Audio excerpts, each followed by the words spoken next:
Asan? Ayos kayo! Kasalanan ko to!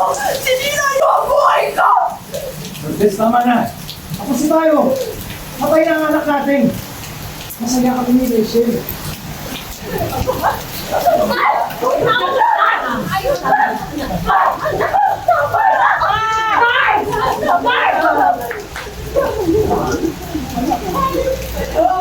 Tapon niya mga basura na yung labas!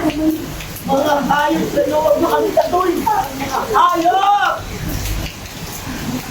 Ren, hindi na laging nasa taas! Nay! Nay! Nay! Nay! Nay! Nay! Nay! Tulong! Tulong! Parang ako! Nay! Nay! No! Walang tumulong sa kanila, ha? Hayaan mo sila maghuwat sa kantang yan! Kumuha ka na tayo eh! Wala akong pakialam sa